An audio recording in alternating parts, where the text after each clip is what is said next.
different channels, so we're having a little bit of technical difficulty. But for purpose of this conversation, we are going to read the forward-looking statements, and then we're going to have a couple guidelines to understand what we're referring to. But when we refer to Imperalis, that's the public company, and Imperalis is ultimately now today Turn on Green. That transaction is closed, the merger is done, and they're all one big happy company. I encourage you to refer to today's 8K and understand that Amos and his team are going to be running their own show, but we are still the largest shareholder till we make the distribution. I have David Katzoff, the CFO and the interim CFO of Imperalis / Turn on Green. Obviously, the company will be migrating to get a CFO eventually to help with their transition to the NASDAQ. Let me share the screen real quick, and we'll have Marcus. Okay, so that screen should be up, right? Everyone can see that? Marcus, I'm going to have you read the forward-looking statements, but for guys, to start off, this is a BITNILE call. It's important information about the divestiture of Turn on Green and the anticipated dividend. The merger took place, I believe, last night, and the merger is done. They are one happy company now. Marcus, why don't you start off with the forward-looking statements? Will do. Good afternoon. Forward-looking statement. This presentation and other written or oral statements made from time to time by representatives of BITNILE Holdings Inc. The company contained.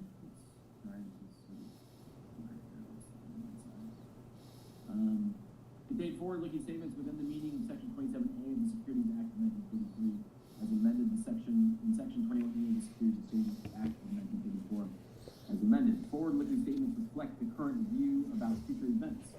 Statements that are not historical in nature, such as forecasts for the industry in which we operate, and which may be identified by the use of words like expects, assumes, projects, anticipate, estimate, we believe, could be, future, or the negative of these terms and other words of similar meaning are forward-looking statements. Such statements include, but are not limited to, statements contained in this presentation relating to our business strategy, expansion, growth, products, and services we may offer in the future, and the timing of their development, sales and marketing strategy, and capital outlook. Forward-looking statements are based on management's current expectations and assumptions regarding our business, the economy, and other future conditions, and are subject to inherent risks, uncertainties, and changes in circumstances that are difficult to predict and may cause actual results to differ materially from those contemplated or expressed. We caution you, therefore, against relying on any of these forward-looking statements. These risks and uncertainties include those risk factors discussed in Part 1, Item 1A, Risk Factors of our annual report on Form 10-K for the fiscal year ended December 31st, 2021. And other information contained in subsequently filed current and periodic reports, each of which is available on our website and on the Securities and Exchange Commission's website, www.sec.gov. Any forward-looking statements are qualified in their entirety by reference to the risk factors discussed in the 2021 annual report. Should one or more of these risks be uncertainties materialize, or in certain cases fail to materialize, or should the underlying assumptions prove incorrect, actual results may differ significantly from those anticipated, believed, estimated, expected, intended, or planned. Important factors that could cause actual results to differ materially from those in the forward-looking statements include a decline in general economic conditions nationally and internationally, decreased demand for our products or services, market acceptance of our products, the ability to protect our intellectual property rights, impact of any litigation or infringement actions brought against us, competition from other providers and products, risks in product development, inability to raise capital to fund continuing operations, changes in government regulation, the ability to complete customer transactions and capital raising transactions. Factors or events that could cause our actual results to differ may emerge from time to time, and it is not possible for us to predict all of them. We cannot guarantee future results, levels of activity, performance, or achievements, except as required by applicable law, including securities law of the United States. We do not intend to update any of the forward-looking statements to conform these statements to actual results. All forecasts are provided by management in this presentation and are based on information available to us at this time. And management expects that internal projections and expectations may change over time. In addition, the forecasts are based entirely on management's best estimate for future financial performance, given our current contracts, current backlog of opportunities, and conversations with new and existing customers about our product. So I think that we're having some problems. We'll work through them a little bit with the chat and how everything sounds.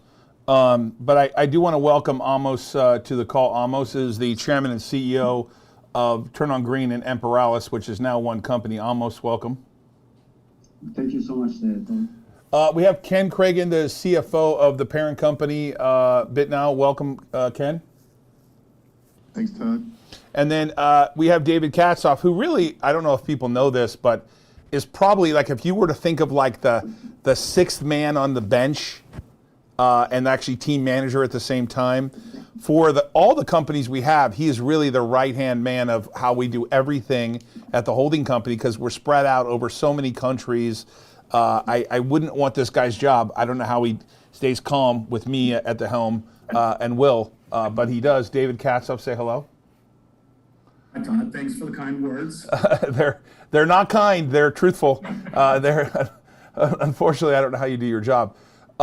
So Amos, we decided to put this screen of the operating subsidiaries ahead of time. And Marcus, if we could just kind of go, Marcus, if you could just kind of talk about these three programs real quickly. They're on the screen. Before we hang up today, we're going to get through to the 140 million shares and the 140 million warrants, which we plan on making publicly traded. We're going to talk about the distribution dates, the potential distribution dates, what the next steps are for everyone to get their dividend, and how important it is to understand this information, because we don't want anyone to be misled or misunderstand in any way the process taking place as we register these shares and plan to distribute them out. But let it be clear, subject to regulatory filings, we are going to give the shareholders a 140 million shares of common stock of Turn On Green Imperalis and 140 million shares, and this is important, a tradable warrant. So like, understand, if you look at some of the warrants out there that trade on an exchange or on the OTC, they have this Black-Scholes value that they calculate, and obviously it's subject to market conditions, but this is an actual tradable warrant that will appear in your account, and we'll talk about that shortly. Marcus, could you walk us through what everyone's seeing here on the screen? Because Marcus, I had the privilege of sitting with Amos the other day, and him explained to me that you guys are live and operational with several sites that are actually charging, and Amos was explaining to me, really, you guys are like a utility now. You're like a utility distribution company where people come, they pay for your charger, you pay one price, they pay another, and the difference, the arbitrage, is how you guys are making money. But can you walk through, Marcus, everything that you guys are kind of doing, maybe, and keep it under, say, 5 minutes or so? Absolutely. Thank you, Todd. Thank you for all of your support as well, Ken and David and Will, in this process. Amos and I and Douglas, we're all very excited to be part of this process and get this company into the public sphere. So what we've been doing the past year and a half or so with our products is both development and commercialization of electric vehicle charging supply equipment. We've been focusing primarily on level 2 and DC fast charging units for both commercial and residential applications. Recently, we've really been targeting the commercial growth of the public EV charging networks, both restricted access and open to the public. So we're looking at adding units that have the capability of charging users for energy consumed. There's been some material changes in the way that the state of California and the federal government approaches electric vehicle subsidies and incentives over the last couple months, as I'm sure many of the listeners are aware, the viewers are aware. So the industry at this point is really positioned for continued There's been some material growth. changes in the way that the state of California. It's been pretty impressive considering the market conditions, how the electric vehicle market has grown over the past 2 years, in particular the pandemic. And so really the charging infrastructure has been lagging behind. And so we found an opportunity both in the residential direct-to-consumer market as well as in the public market to insert Turn On Green and Turn On Green products and services as sort of a value option for consumers, in particular driving electric vehicles. What we're doing right now, we're focusing on hotels, rental car fleets, and retail centers, along with hospitals, and golf courses for public EV charging. This is where we're going to put into place either level 2 machines like you see on the left here, the black unit on the left, or a DC fast charging unit similar to the green and gray unit on the right there. And these machines are capable of dispensing power, and we're able to set rates for that power consumed. So typically, if, for example, the commercial utility rate is 10 cents a kilowatt hour, we can then charge the driver anywhere between 35 cents and 45 cents a kilowatt hour. We have business models designed to profit share with site hosts. We have business models designed where the site hosts can control 95% of the revenue, and we have business models where we, as Turn On Green, can control 95% of the revenue stream. So we have a lot of different business models available to our partners and site hosts so that they can adopt the electric vehicle infrastructure. The unit in the middle is the EV700. This is our direct-to-consumer model, our residential model, which we believe will be, which is our flagship product, but we believe that the residential marketplace is going to really dominate the space over the next 5 years. As more and more drivers buy electric vehicles, having a stationary home charger becomes incredibly important because unlike gasoline cars where you can sort of go and fill up in 10 minutes at the gas station on the corner, charging at home and sort of really paying attention to when you're charging and how you're charging becomes vitally important. And so having that ability to do that at home, whether you're in an apartment, multifamily unit complex, or a single family home, is critical to the growth of the electric vehicle industry. And so the EV700 is sort of the perfect machine that can plug into publicly accessible multifamily and also private single family. It's very feature rich. It's adjustable amperage and it works very well to charge any vehicle, any electric vehicle on the road today. And so as we grow, we're based out of San Jose, California. We have offices in Los Angeles, California, and Orange County. And as we expand our offering, we're going to bring these chargers throughout North America. Is the beginning. That's the start. Almost. Yeah. I'm just echoing what Marcus said. The chargers that we develop are not just advanced, but also richer feature chargers, and we believe that will be dominating the market. So I'm going to go to the next screen real quickly here and talk about sort of the leadership here. So we know Douglas Gintz is here as the Chief Technology Officer. He's not on this call. Marcus has about a 20-year background in strategic planning and sales. Amos, why don't you give everyone a real quick outline of your background in terms of technology? You've been at this a long time. You're really old and getting older. I'm just kidding, buddy. Can you just talk about maybe some of your experience with Digital Power, the 50 years that Digital Power has been around, and then the transition from what you've done for the last 15 years into Turn On Green? Because I don't think people realize that this little company is very connected globally, and you guys have done projects and do pod projects for some of the most sophisticated companies in the world. It's really, to me, one of the most undervalued items is not only do they get Turn On Green here, the EV power company, but they get the power electronics company that's been around for more than 50 years. Can you kind of talk about that in less than 5 minutes? Sure. So my background is in engineering and being involved with Digital Power Corporation, which is today is a subsidiary of Turn On Green. The history was a little bit different 20 years ago. 20 years ago, Digital Power was a company that was mainly focusing in providing power conversion solutions for several market segments. I brought into the company to sit on the board of directors. It was a public company back then. And so I was independent director. That was it was 20 years ago. Now, time's moving fast. And 5 years later, the board asked me to actually take the leadership role in the company, to become the CEO of the company. It took me some time, but I accepted the offer that the board offered me. And since then, I'm running the company. Digital Power, again, is a company that's mainly focusing in power conversion. Over the years, we developed a very advanced power technology. Digital digital power technology, and we expand our business to defense and medical market segment, where high reliability and advanced product is required. And so moving forward, years later, in 2016, yes, Todd reached out to us, to me, to the shareholder of the company back then, and he acquired the company from the shareholder that has been owning most of the shares back then. And since then, we've been working together, Todd and myself, but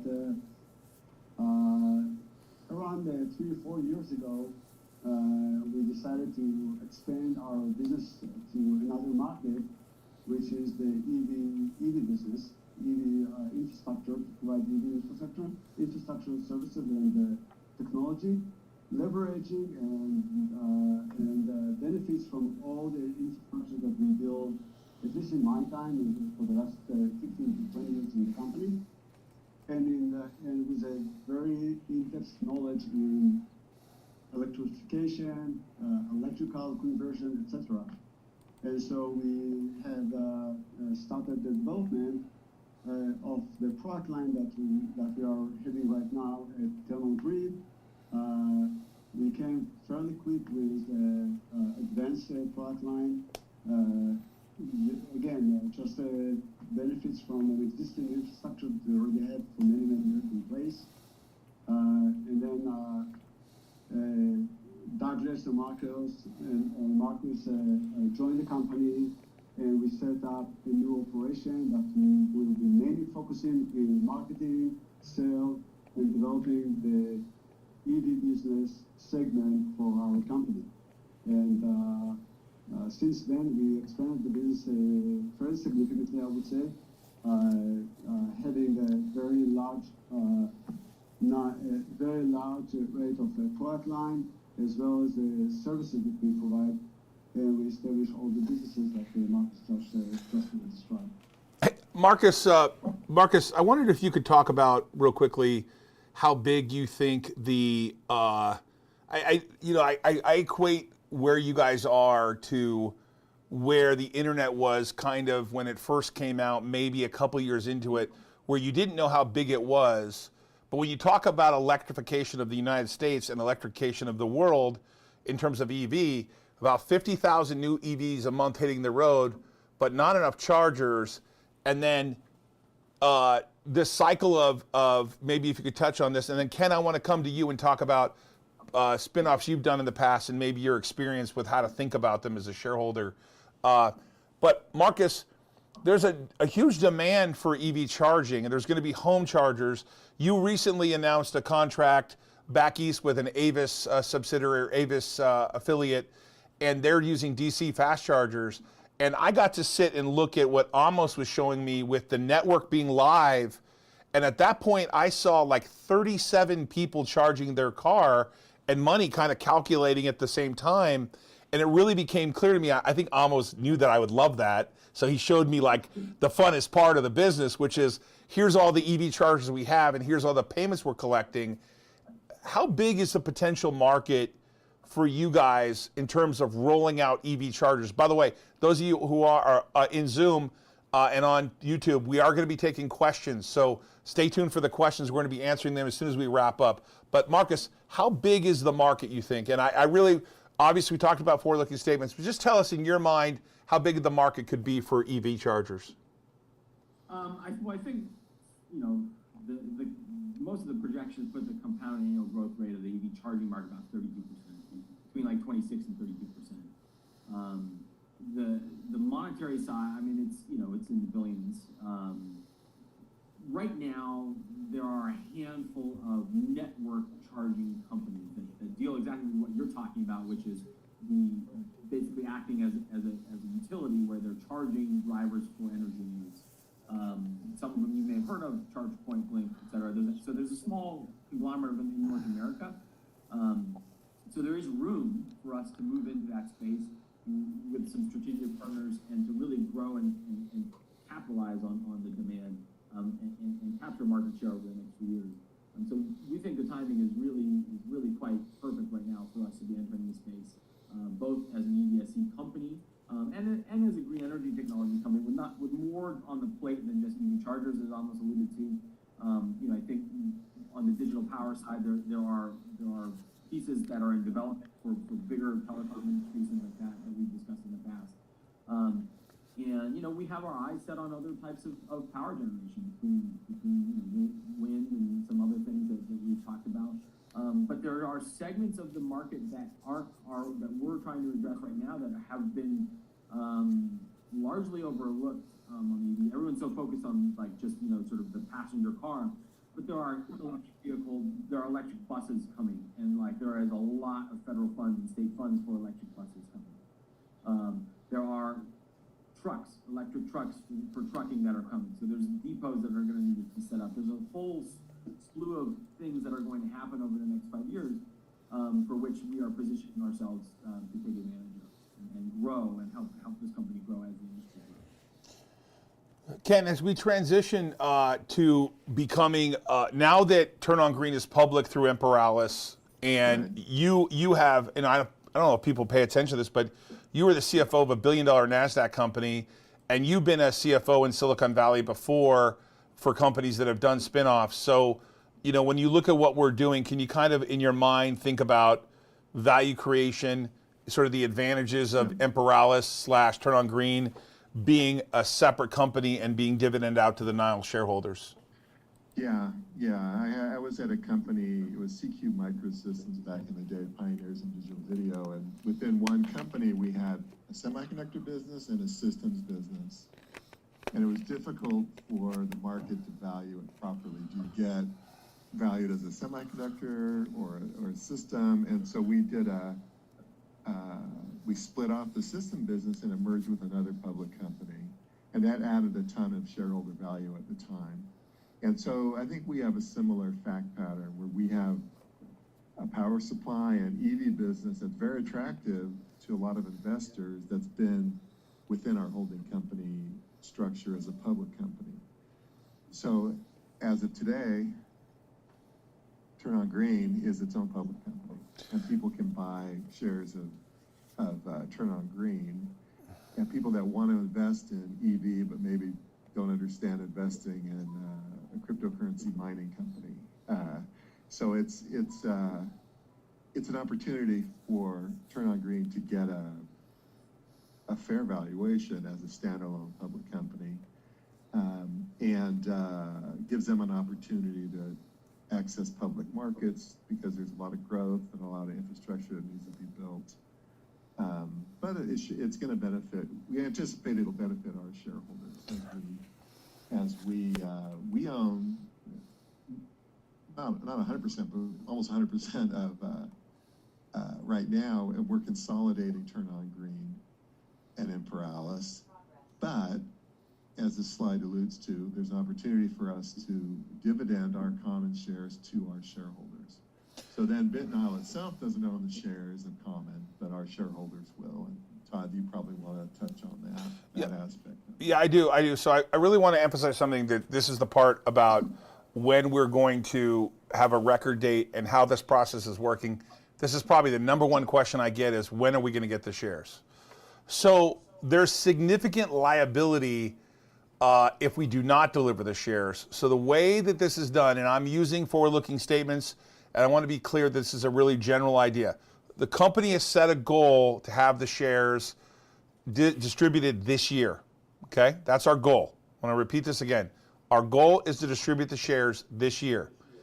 And we're going to distribute 140 million shares of common shares, and you're also going to get 140 million shares of warrants that are good for 5 years. And if the company does a financing at lower prices, there will be a reset on those warrants to allow you that lower price. This is an extreme value add for shareholders. So I want to emphasize this again. You're going to get a share of what you see as IMHC, which will turn on green, and you're going to get a warrant. And the company makes it very clear down here that it plans to file to make that tradable. So the shares have their own QSIP number, and the warrants will have their own QSIP number, and they will trade publicly for 5 years. So if you're a BITNILE shareholder, there will be a record date determined in the future in which you will wake up, and on that day, if you own the shares, you will then get shares of the common shares and the warrant, and it'll appear in your account. Now, Ken, I presume I got that right. I was coached on that a little bit. Any thoughts about any disclaimers we need to put in there? No, I think that's good, and it'll be over-the-counter shares initially, but or perhaps not by then. We're going to work closely with Amos and Marcus and the team to get this company uplisted and hopefully be on a major exchange. I think it's fair to let Amos, who has run a public company in the past, and so has Marcus, and of course David was the CFO of a NASDAQ company. I think it's fair to let them convalesce a little bit and allow them to enjoy the idea of being independent in the sense that they're public and get all their public house in a row before they uplist. But obviously, it's our job to help them do that. So I want to see, David, do you have any comments at all, David? I assume you're not going to have any because you're really doing this on an interim basis, and really that utility guy we have, that important man that takes care of all the details. But I wonder if you had any thoughts there. Nothing that hasn't already been covered. Everybody's kind of covered everything that's relevant. Right. So I just want to go back to something Ken said. There are seasoning rules for the NASDAQ, and we are going to have to make sure that we follow all those rules. I can tell you our general counsel and deputy general counsel don't let us do much without clearing it multiple ways. So we're being very careful here what we say here, because it is our goal to uplist them, but we are subject to the NASDAQ seasoning rules, and we just filed that 8K, so those rules start today, and they're very specific rules, which I think you can all find out about if you'd like to, but effectively, it's not relevant for today's conversation because we're going to offer to uplist, and we've done this before. We know what we're doing here, so we're quite confident in the staff and the team we have. Amos, you had the luxury of running a public company before, and I remember you took it incredibly serious. You did it for multiple years. What are you thinking about rejoining being public again? I actually missed that. So I ran the company for 10 years as a public company. I never missed one-time filing, always on time.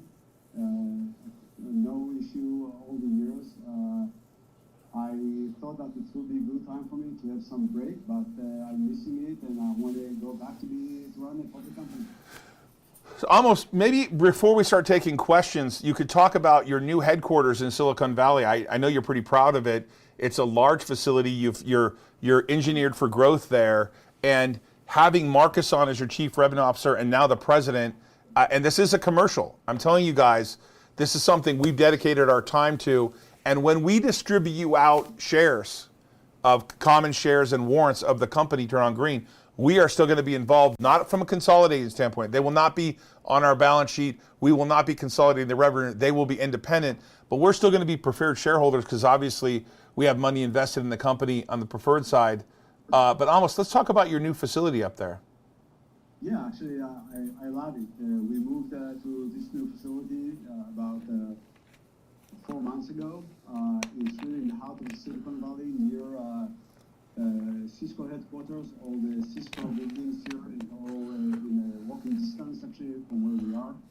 We set up this facility for engineering product development because, in this industry, we move very quick and we continue to develop new product every day and new technology. Very large warehouse where we can stock product. We can stock product that will be available for our customer right when they need it or when we got those deals they sign up. We have a nice office area for people to join and to work and to be a happy worker in their working place. We have a very large demo room and training. And also we set up a space here for US manufacturing. So we look in the future to bring production into the US and we'll be able to do final assembly and manufacturing here in our facility. So I'm very, very excited. It's a beautiful place, really beautiful. That will be all helping us grow the business. By the way, the way that we operate is that we share resources between the different subsidiaries. So we have the digital power subsidiary, we have the TOG subsidiary, and then when we share resources. So we run very cost effective. We run the business very cost effectively, and I think that's the way that we will be supporting our growth. Hey, Marcus, before we get to questions here, I've seen you at a lot of the races, Indy races, Turn on Green. I've seen you talking to people in leadership at other companies involved in like busing, different auto manufacturers. If someone were to think about what Turn on Green will look like, what can they look forward to? I know you can't give us specifics, but we saw that announcement with Avis, the Avis affiliate. What should they be paying attention to? The best part about being public is that we're accountable now to our shareholders, and we want to make sure that we're continually creating value for any new shareholders, and it's a delicate balance between keeping a good sized float but not diluting down the existing shareholders. So it's a balance. It's a dance we have to do.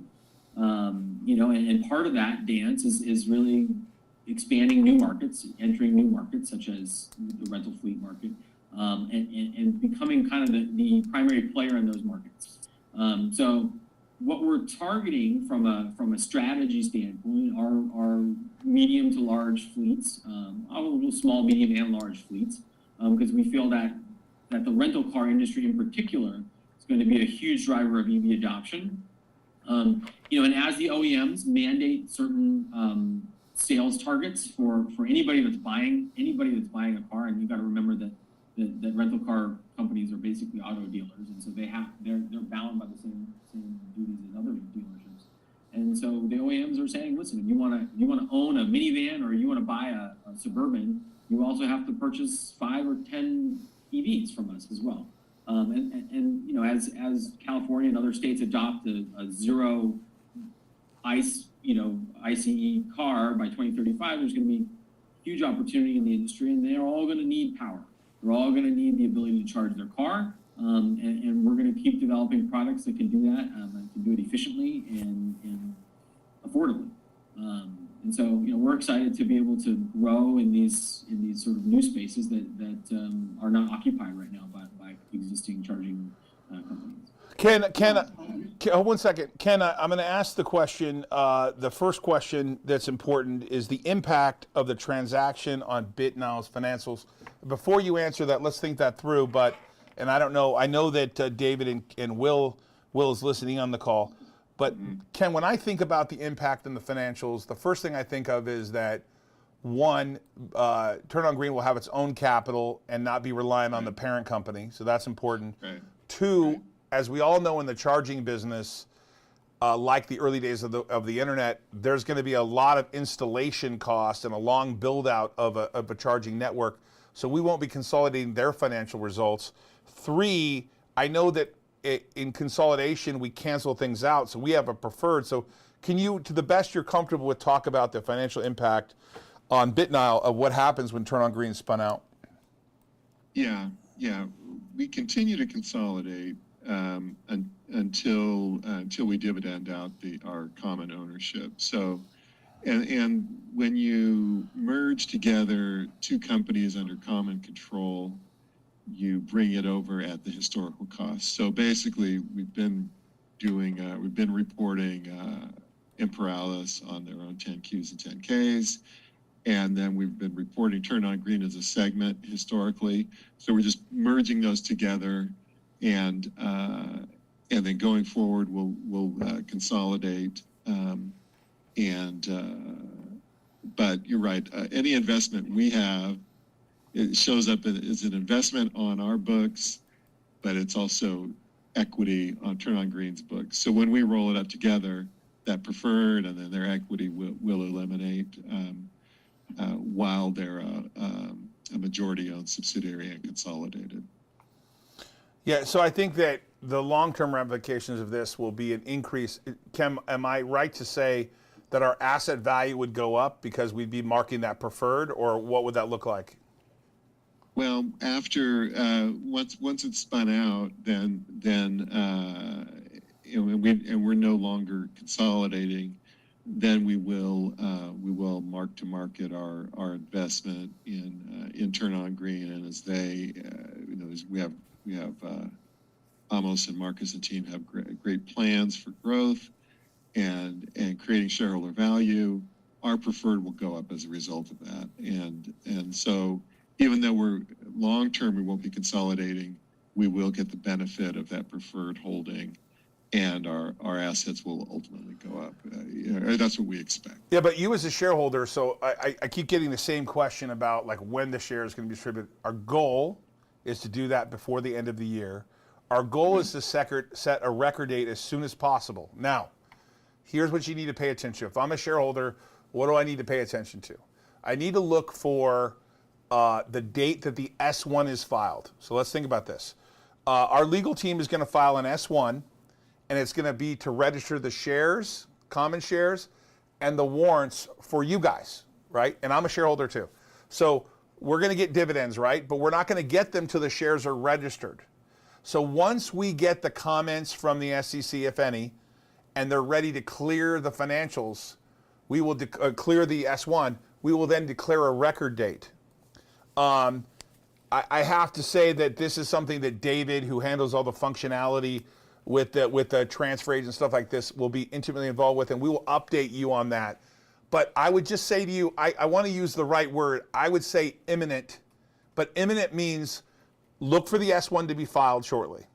Once the S1 is filed, that means Emporelis/Turn On Green is filed to register the 140 million shares of common and the 140 million warrants. You'll know that it's coming soon, because once that registration state is declared effective, we plan on declaring a record date and then a distribution date. And then after that record date, obviously, the shares will trade X without it, and then BITNILE will no longer be a shareholder, and those shares will be held to give to the shareholders of BITNILE. There'll be a snapshot of a date that we take, and obviously days are ticking by very quickly, and we're going to work diligently to make that happen. So don't know how else to answer that question other than we have to follow securities rules, and that requires us to register the shares and register the warrants. But I want to tell you why I think it's worth the wait. Imagine you're going to get a warrant you as a shareholder are going to get a share and a warrant that has some features in it that allow the price to be set if they raise additional capital, but it's going to allow you 5 years to own the company and look at how well or not, or how they're doing or not doing, and have a right to buy more of it in the future. Those warrants can be valuable. Those warrants can trade for zero, depending on how well the company is, but we're going to give you a shot on goal. So you're going to get a share and a warrant, and I can't stress to you enough how important that is. And I'm in the same boat. I'm eating the same cooking you guys are. I'm a shareholder. A lot of people on the screen are shareholders, and we want to see that happen and be successful. Let's go on to the other questions. I answered the question about when the NASDAQ, when as soon as practicable, subject to the seasoning rules. That's important. And it's also important, when I go back to those warrants, to understand when we publish the warrants, to read the terms of those warrants. Understand what those warrants will be, because they will possibly be callable in the future depending on the success of the company. So it could be less than 5 years. If Amos, Marcus, Douglas deliver and the company's doing well, you have a chance to invest even sooner than that 5 years. So just make sure you read the details. I can't stress enough to you, this is something I want to say to all shareholders. When we took over in September 2016, when I became the largest shareholder through my holding company, I set a goal internally at the company that we would ultimately incubate, build, harvest, and distribute some companies. And I point out to you, the vote for Gresham is this week. So we finally completed the merger with Turn On Green into a public company, and now you got Gresham vote with the merger with Giga. And we have certain goals in terms of distributing companies to the shareholders, and better late than never. A lot harder with COVID and all the things that took place. Amos would probably say that the chip market and the disruption in China and Taiwan and Vietnam and what they experienced and Marcus experienced with delays in getting things done during COVID, You know, I hate that as an excuse. But it's not an excuse when it's the reality. And the reality of the situation is Turn On Green and Digital Power had to deal with a ton of disruption. Everything from containers costing way more money to ship, air freight costing more money, chipsets not being ready, etc. And I'll point out something to you too that Amos and his team have been right about, and that is, talk about the 32 amp charger. Most houses are not capable of 48 to 50 amps, and it costs a lot to install them. So all of a sudden now, Amos and the team are looking a lot smarter having those 32 amp chargers. And by the way, you can go buy one for your house if you'd like to. Go to turnongreen.com. That's a commercial. I'm punching that for you. Or if you're a commercial business, Marcus has several reps. I'm sure you can just email Marcus and he'll put you in touch with them. So the question here is, will the warrants transfer potentially to the NASDAQ? Now, obviously, the goal is to list the common shares and the warrants. But regardless of that, the warrants can trade on the OTC or the NASDAQ. Commonly done, if you look at a recent IPO, HSCS and HSCSW trade on the NASDAQ. It's very common. We're not committing to any exchange for the warrants, but it would be our goal to have everything on one exchange. There is some cost involved with the warrants trading there, but I have to leave that up to the management team of Turn On Green as to where they want the warrants to trade. But regardless, the goal is to get them tradable as soon as practicable. As we start to wrap up here, let's see here if we have any additional questions here. Will there be any business update on commercial and consumer sales? I'll leave this question to you, Marcus. Now that you're a public company, what will the communication be like between you and Amos and the public on how Turn On Green's going? What are your expected challenges, and what do you want to put out there? Well, I think, one of the biggest challenges in this game is revenue projections. We are building infrastructure, a lot of case, and that takes time. So there's always, forget about the pandemic infrastructure. We're subject to the whims of utilities and their delays, and business owners and their delays. So that's going to be our biggest challenge going forward. We plan to communicate quarterly through our Qs and Ks, and just, we want to be as transparent as possible on all of our revenue projections and estimates and actualities. There's a question here about, will the shareholders of the common stock and preferred get the special dividend? The preferred D, BITNILE has a preferred D that trades publicly. I don't know the answer to that, but I will get the question and I will post it on Twitter and post it on YouTube the next time I'm on. I will answer that question. I don't know. My presumption, I don't want to talk about that, but I'm assuming there are certain rules regarding all shareholders being treated equally.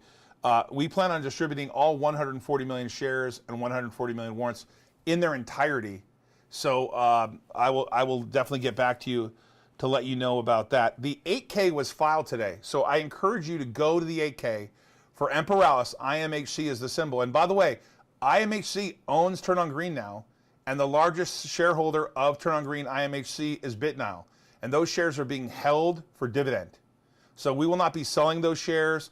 We don't plan on doing anything with them other than distributing to shareholders when the regulators clear the S1 and all regulatory approvals are done. Our goal is to get that done by year end.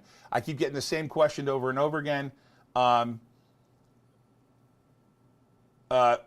Whatever. I don't know what to say. I'm reading some questions here. People, when warrants trade publicly, they do have a valuation because of the length of time and whether they're in the money and the intrinsic value. I can't really help you there.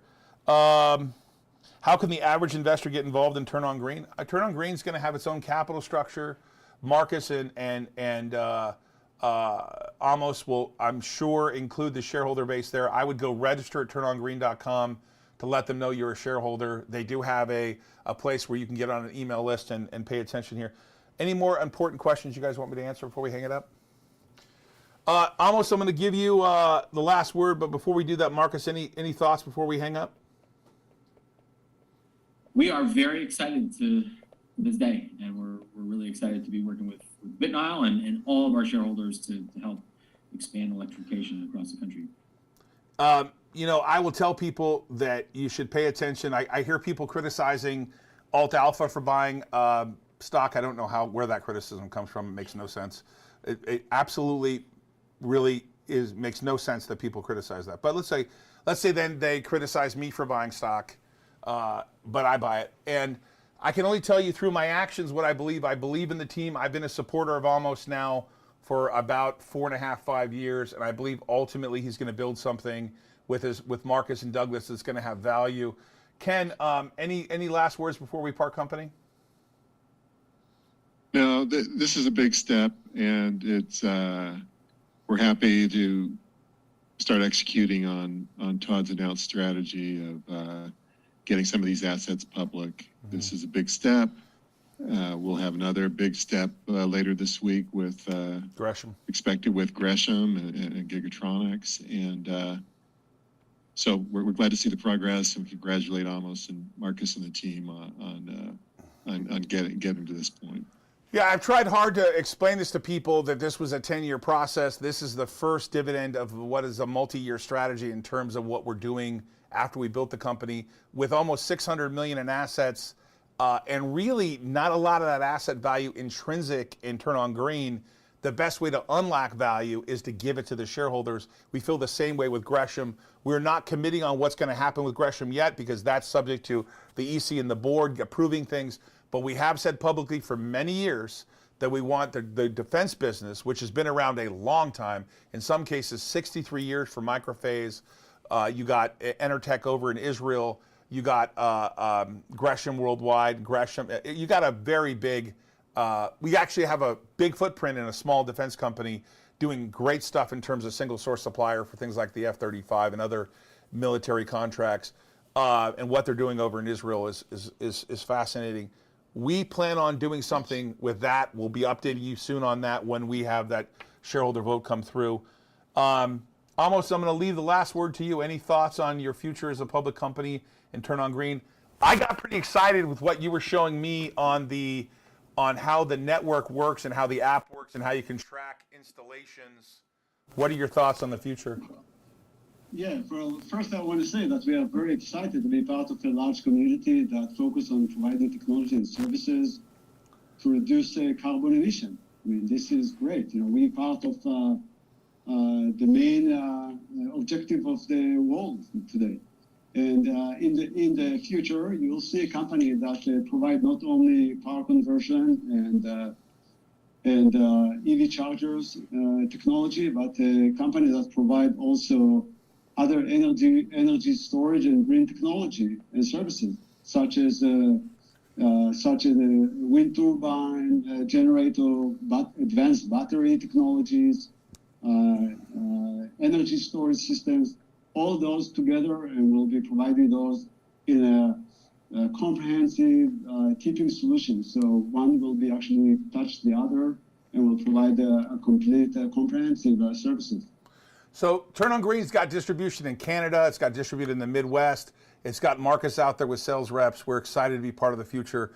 If I were a shareholder, which I am, I'd be paying attention to one thing, and that is what's next? The S1. After that, then you'll be looking for the record date. Then after that, it'll be the day the shares show up in your account. I'd pay attention to this. I think Turn On Green has a bright future, everybody. Thank you for being here. Special thanks to Ken, David, Marcus, Amos, Will. I know you were there, everybody. We appreciate all you guys as being patient. Like you, I'm frustrated with where we stand at BITNILE, but we continue to push forward with nearly $600 million in assets and very well financed. We're super excited to conclude the merger between Turn On Green and a public company. And now the next step is to register those shares, distribute them, and help them move to the NASDAQ in the future. Obviously subject to seasoning rules and all those idioms you have to say out there for legal purposes. Pay attention. It's going to be happening, we hope, this year. Really, this is something imminent and pending. We're working really diligent with it. Special thanks to everybody.